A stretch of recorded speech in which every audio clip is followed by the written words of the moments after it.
हाय नमस्ते सगळ्यांना। आता मी बनवणार आहे माशाचं कालवण। बांगडा मासा आहे, स्वच्छ धुवून घेतलेला आहे।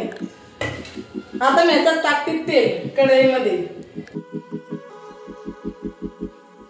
हा टमाटर आणि कढीपत्ता हे टाकायचं आपल्याला तडक्याला। हा मसाला वाटून ठेवलेला आहे, अद्रक लसूण खोबरं कोथिंबीर कांदा मसाला धण्याची पावडर गोडा मसाला हळद हे सगळं टाकलेलं आहे मी याच्यामध्ये। आता तडका देते मी। चला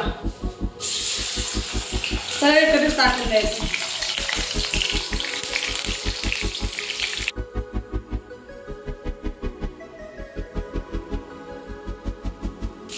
आता मी टाकते याच्यात मसाला, चांगला फ्राय करून घ्यायचा मसाला। मग पाणी टाकायचं, त्याला उकळून द्यायचं। उकळल्यावर मासे सोडायचे। मासे शिजायला काही टाइम लागत नाही।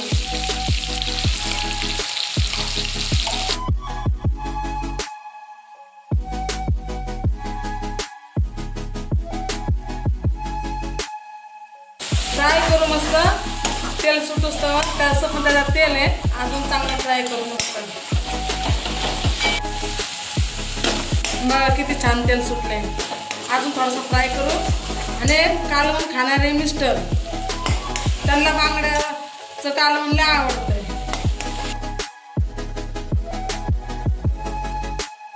आता झाले ना, किती सुंदर फ्राय झाले मस्त ब्राऊन। आता त्याच्यात पाणी टाकू थोडंसं, या भांड्यात टाकायचं मसाल्याचं राहिलेलं।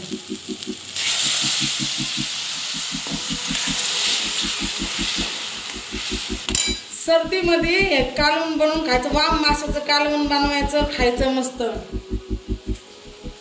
सर्दी जाते आपली। मी पहिले माझ्या मला ना कालवण बनवायचं, कधी सर्दी झाले ना एकच नंबर इलाज आहे बांगड्या माशाचं कालवण बनवाय, वाम माशाचं मस्त कालवण बनवायचं खायचं। आता मी याच्यात पाणी टाकते। तुम्हाला जितकं पाणी टाकायचं तितकं टाका, म्हणजे तुमच्या क्वांटिटीने। मला जेवढं लागतं मी तेवढं टाकते थोडंसं।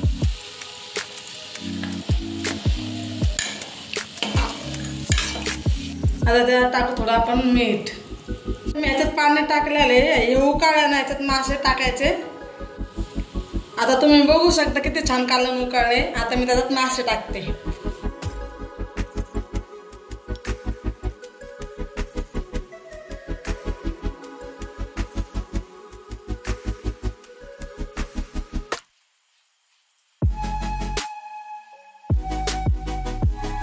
अजून याला एक उकळी फुटली ना मग झालं कालवण आपलं।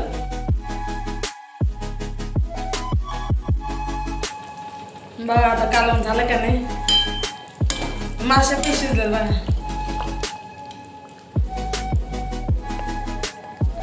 झालं बघा आपलं मासे बांगडा माशाचं कालवण एकच नंबर। तुम्ही पण असंच बनवा सेम। आमच्या चॅनलला लाईक करा, शेअर करा, सबस्क्राईब करा।